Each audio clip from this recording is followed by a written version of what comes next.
Therapists of Reddit, what was your I need a minute moment? I usually need a breather after working with my victims of intimate assault. The pain and tears in my room are always so heavy and raw. Edit to add. As an intern, I saw a client for a few weeks. Was in extreme danger to themselves. Stopped coming out of the blue. Literally my first client ever. Wife came to be seen as a patient a few weeks later, and the receptionist hurried back and warned me her husband, my client, had died. They ended up ending themselves, and now she wanted to be seen. Her description of the event and how her daughters found out was absolutely horrific. It was a lot to take in as a new therapist. Story 2. More of a funny story, but I arrived at a client's house for a session. I was doing in-home therapy for adolescents at the time with a 13-year-old kid. He was a little late getting home from school, so he wasn't there yet. His mother has me sit down to wait for him and says that while he's not home, she wanted to ask me something. I'm assuming it's about her son, since that's why I'm there. She proceeds to ask me why I think her boyfriend won't perform oral on her and if I have any suggestions to change that. Really didn't see that one coming. This does not sound within OP's wheelhouse at the very least. I guess she didn't understand that therapists have specialties.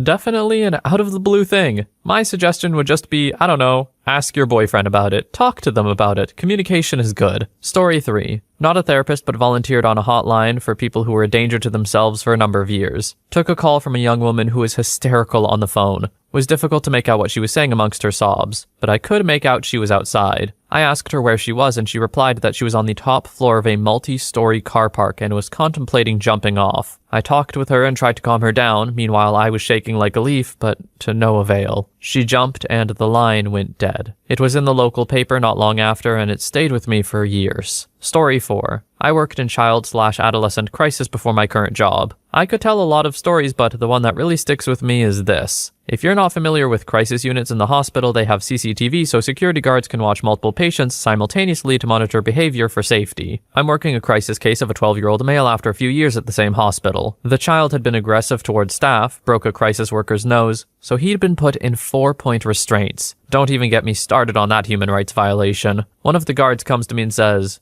I think you need to see this. He pulls up a screen recording and there's a video of a mom putting her hand down the child's pants, gesticulating her hand inside his pants, then pulling her hand back out after a few, strokes, and then a few minutes later, the same thing. I call CPS, they come down and watch the videos. I call his long-term mental health therapist and say, I'm sorry to tell you this, but we saw mom touching child on video. The therapist screams that they knew it. They said they knew she was doing something. We call dad down, who hasn't been in the kid's life much. He says he got chased away by mom for a lot of reasons, but one of them was that he got creeped out by things mom would say and do. For instance, mom allegedly told him she was attracted to girlish-looking boys with long hair, which just about summed up the child. Mom is asked about the incidents and says she wasn't touching the child inappropriately, says that the child has a tic and needs his balls moved sometimes to stop the tic. He couldn't get the tic himself because of being in restraints, so she just did it for him, twice. CPS found that an acceptable excuse and ruled the case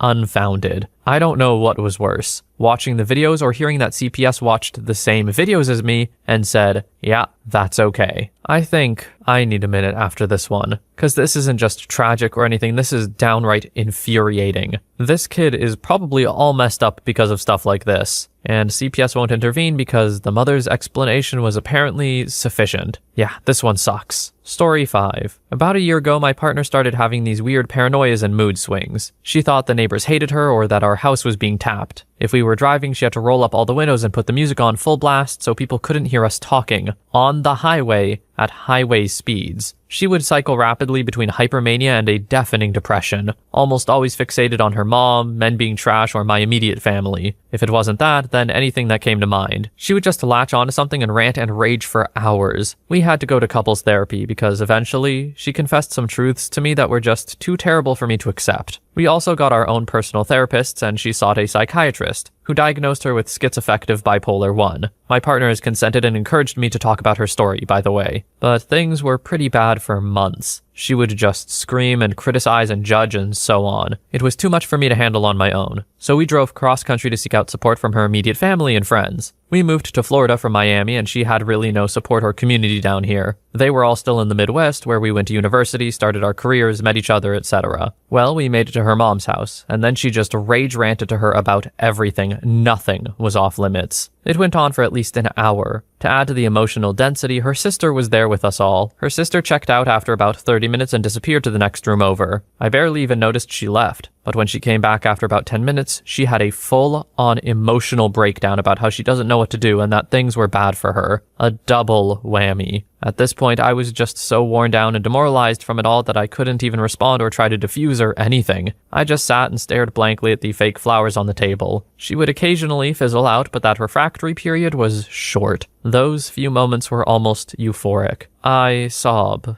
daily. I'm personally just gutted by the confessions. I can't even begin to describe the sorrow I feel for her and what she's going through. I don't know what will come of us or this, but there really isn't much recourse for me right now. Her entire family is literally incapable of providing any meaningful emotional support. I feel stuck and almost crazy. My reality feels distorted, like I'm in an alternate timeline or universe. Sometimes I feel like I'm hanging on by a thread, but I promise I'm diamond-handing that thread forever. I know that I'm processing trauma and shock among other things. I can still discern the true reality from the distortion that's been creeping, but I'm convinced that without my therapist, I would have lost it months ago. Folks like you, therapists, as well as the work you do, are so crucial to the health and well-being of us all. I'm grateful every day for the service that you and your colleagues provide. I don't know where I would be without it, and I can't even fathom that possibility for my partner. You are a warrior fighting near imperceptible battles, and I witness your courage. Thank you for sharing your responses and creating spaces to share about these things. Story 6. Not a therapist, but social worker who works with traumatized children. We got this underage girl who was raised by a mother suffering of Munchausen by proxy syndrome, which essentially means the mother pretends that her child is sick to get attention and pity. This goes as far as poisoning her own child or even mutilating them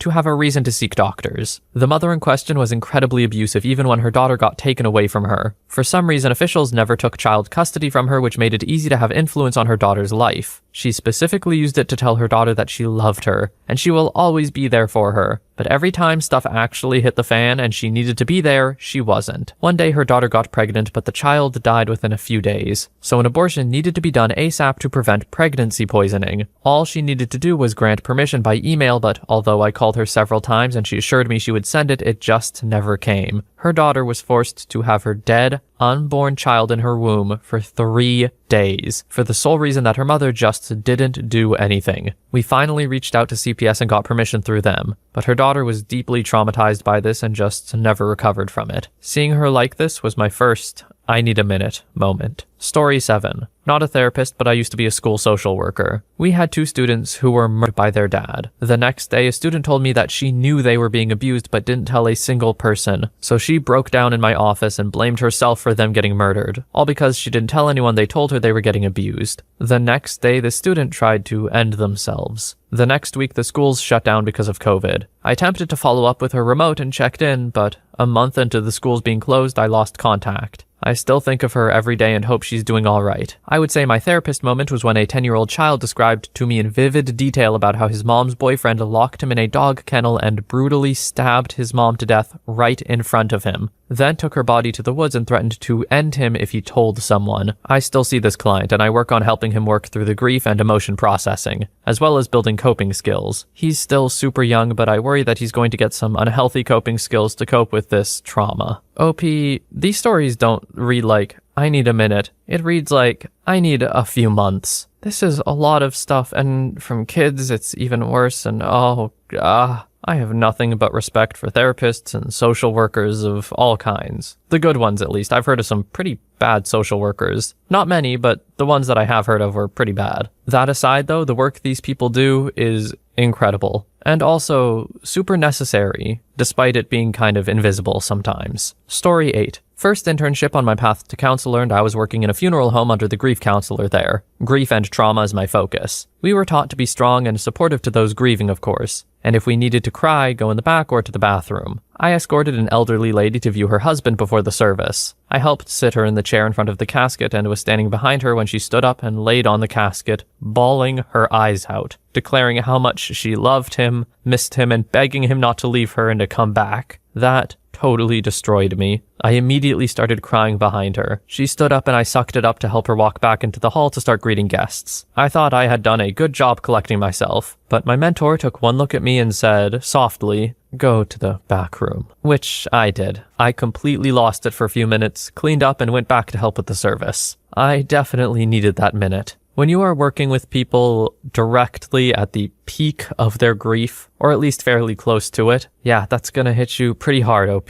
Sounds like you have a decent system, though, to go to the back room and just take a second and then come back, or a few seconds, and then come back later. It's a tough job. Story 9. I'm no longer in mental health, but I was a mental health professional in a big city jail for years. I had a few moments where I needed to take an extended bathroom break to compose myself. Breaks were not allowed outside of lunch. I had one person admit to touching his very small children and tell me he thought it was what they wanted. Had another confess to a brutal murder, every Greystone detail with a straight face. Another who would routinely dig up his mother's grave to put her in different clothes, and one who murdered his abuser. That job was nuts, and made me realize you never really know anyone or why they do anything. I was so burnt out I left the field altogether. It sucks because I feel like it's my calling, but I'm too old to go back to school for a master's now. Story 10. I had a patient who was psychotic and believed their ex-spouse had been touching their child. This person went into graphic detail of examining the child's rectum for signs of abuse despite my attempts to get them to stop. I had to go to the door to my office and tell them they had to leave or I was going to call security. For the record, I never asked them about this, despite being aware of it from their crisis evaluation.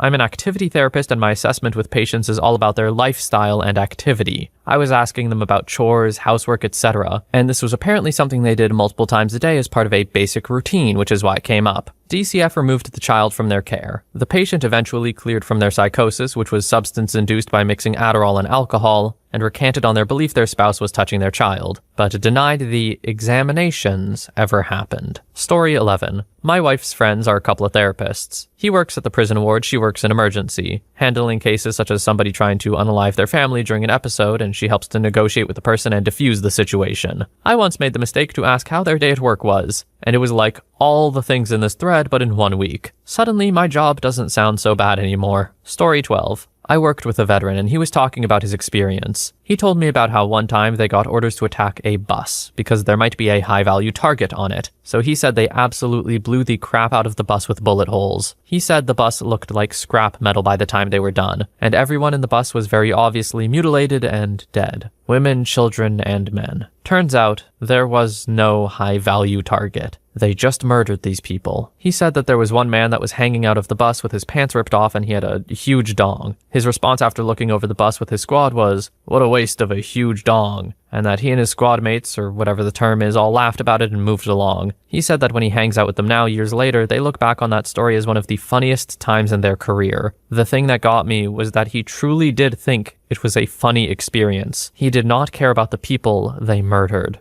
I wasn't sure what to say or how to respond. The lack of empathy revealed a lot to me, and just the horrors of war and brainwashing that goes into making a soldier and turning them into a machine, and the squad mentality that they have no one to be accountable to except each other. No remorse. Yeah, I can't think of any other term other than brainwashing for this, admittedly. There are people out there with that lack of empathy, but not a lot of them, I don't think. And I also don't think they somehow all end up in the army. As such, these people were most likely normal, empathetic, caring people at some point, and it had to be ironed out of them. And that's pretty, I don't know, I think it's pretty awful. Story 13. I'm a therapist in training, in my last year of grad school for counseling and seeing clients. But my job before school was working on crisis lines, including the veterans crisis line. One evening, I took a call from an older fellow who wanted to verbally process trauma, which is usually a no-go, because talking about trauma without any way to regulate the nervous system reinforces the neural pathways associated with the trauma and makes things worse. But this man could not be persuaded to discuss current life stressors. He got himself into a flashback of time spent as a prisoner of war in Vietnam, and described to me in graphic detail the horrors he endured, like what it was like to eat cockroaches to avoid starving to death and the torture he suffered. Also went through his moral injuries of murdering soldiers and a child accidentally. He then went on to say that some time ago his wife and adult child died in an accident together, and he believed it was his punishment for what he did in the war. This went on for an hour. I offered as much support as I could, and I tried to work with him to do any kind of self-soothing, but he just kept on switching between processing shame and guilt and processing trauma. I couldn't get his name, so I couldn't get him connected to the contact for urgent mental health appointments, and he wasn't actively looking to harm himself, so there was nothing more I could do.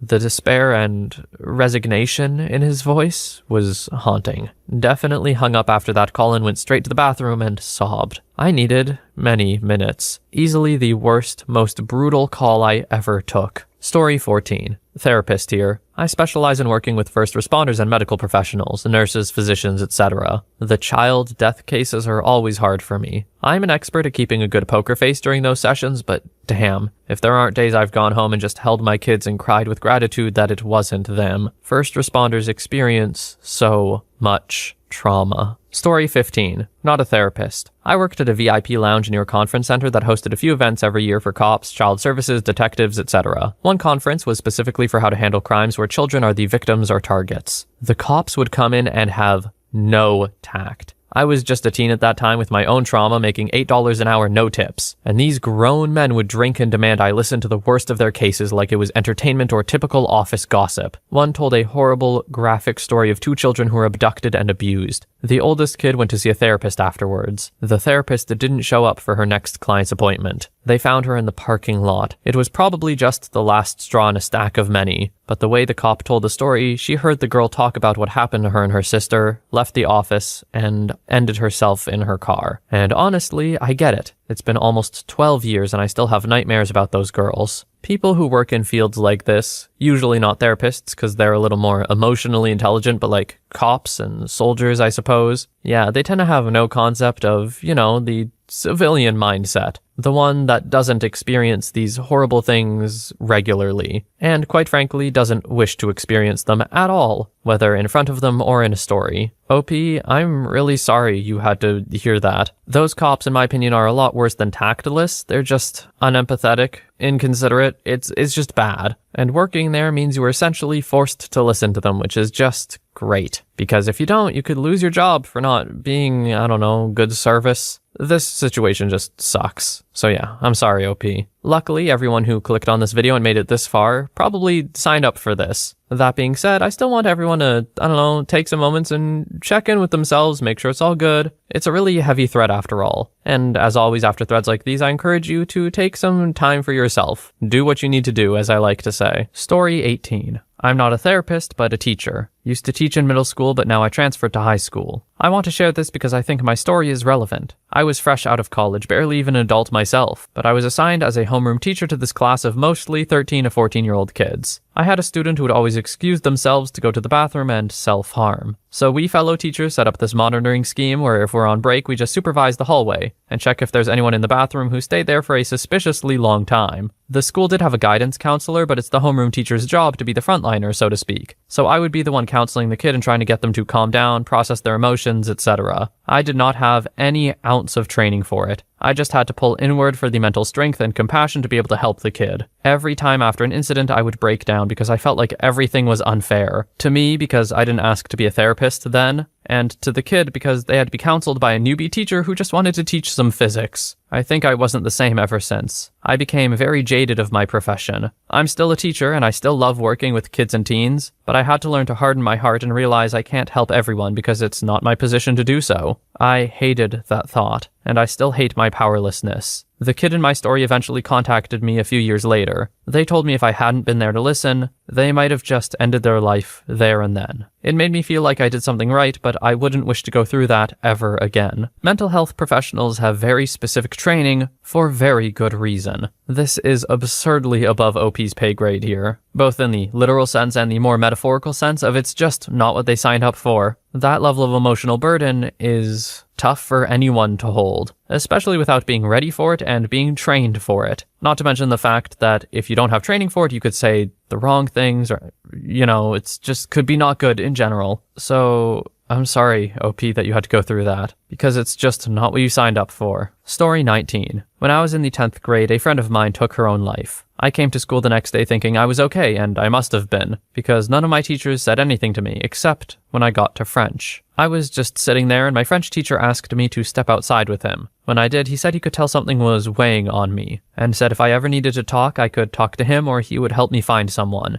I ended up telling him about what happened, And he didn't say too much beyond, "Oh no," and "I'm so sorry." He mainly just listened. But it helped me so much to be able to say it, and to know that there was an adult in my life who was paying attention and cared. It was even more impactful because it wasn't a therapist who was paid to care, just my teacher, who was only paid to teach French and who was going the extra mile and thus must have really cared. So to the last OP, I'm not surprised your student contacted you to thank you for being there. It's 40 years since my story happened, and if I could find my French teacher now, I would do the same. So Mr. Wenda, if you're reading this, thanks a lot for caring. Story 20. I once worked in a crisis intervention service. A 38-year-old mother of two called me up, saying that she was planning to hang herself. This was nothing new for the client. This happened around once per month, usually when she was refused contact with her two young kids due to her absolute D-bag of an ex. Usually I would call 999 and the police would arrive at her home and take her neck out of the noose. She would always kick the stool away when the police were within 20 seconds of rescuing her. I kept her on the line and kept her calm as I contacted the cops. They were there within 5 minutes. She heard them come up her stairs, so jumped from the stool. However, she forgot to unlock the security lock on her heavy fire door. The two cops first on scene were two small females, and thus were unable to break the door down. I heard her choke and gargle on speakerphone. I could hear her breathing. It took around 20 minutes for the cops to break through. I heard her make her last sound after 5 minutes. This still haunts me. Story 21. I've heard just about everything, and it's normal to be emotionally impacted in some way after a heavy session. We are humans, and it's important for me to have grounding rituals and whatnot after a heavy day. But really, I need to breathe a minute before my next client is usually after a client with unmedicated/previously untreated BPD or similar presentations that are CPTSD. I enjoy working with these clients as I find that it's easy to understand where their pain is coming from, and they often have a lot of love and compassion, but poor boundaries and emotional regulation amongst other things. I could never have more than 1 or 2 on my caseload though, because the emotional lability can be really exhausting to tend to, and the intensity of these emotions can be quite extreme, like an emotional tornado where you never know what's next. And then, sometimes you're on the receiving end of those emotions, as their fear of abandonment can lead to volatility within the therapeutic relationship. So it makes sense to just need a minute to gather yourself after those sessions, and is nothing I would want a client to internalize. Still, any good therapist who works with clients such as these can recognize where this lability and volatility comes from, and hopefully will be able to work through it and maintain stability. Security in the therapeutic relationship and calm boundaries are important modeling, and can provide the most corrective experiences. Story 22. I'm not a therapist, but this stirred some memories for me. Weirdly, throughout the death of my infant daughter in the hospital, I was quite composed considering. The usual emotions were there with all of us, but it was a few days after I traveled on the ferry to sign her birth and death certificate. They gave me a box of all the documents and a few items like her hospital wristband, and on the ferry back, I just sat there on the chair with the box on my lap. Everyone departed the craft, and I just sat there. A ferry worker came over to tell me it was okay to leave, and I snapped out of it. I must have visibly had emotion on my face and red eyes. She asked if I needed a minute with a genuine sincerity. I just nodded and sat there for a minute. She walked away. I took some deep breaths and departed. I gently nodded to the lady with a smile, and she smiled back. I guess I really needed that minute. Grief can hit at different times in different ways for different people, but I believe it is always important to take some time to sit with it, no matter who you are or how you feel about it. I feel like there will always come that time when the grief just hits you, where you realize something, where it starts to feel real in a way, and in that, taking the minute is really important for yourself and for your healing. OP, I'm sorry for your loss. Story 23. Not a therapist, but my first night on air as a talk show host, I got a call from a frantic woman. She told me she had just found her brother hanging in the garage and did not know what to do. I organized police and ambulance to her address and kept her on the phone until they got there. It was sad. Had people ask me later if I'd arranged her call to get ratings, we would never pull something like that. It left me a bit shaky for a while after, as there have been multiple people in my life who have taken their own lives. Yeah, OP, you're not a therapist, but needing a minute after that is incredibly reasonable. Definitely not a call you'd expect in an environment like that. And also on your first night on air. You really went through a trial by fire there, didn't you? Anyway, that is all the stories we have for today. This thread was pretty heavy, and as such, if you need to, I'm not saying you have to, but if you need to, if you think it would help, I encourage you to take a minute for yourselves. And you can think about whatever or think about nothing, just whatever you feel would help you the most in this moment. But for now though, thank you so much for watching. I hope you have a wonderful day or night wherever you are, and I will see you in the next one.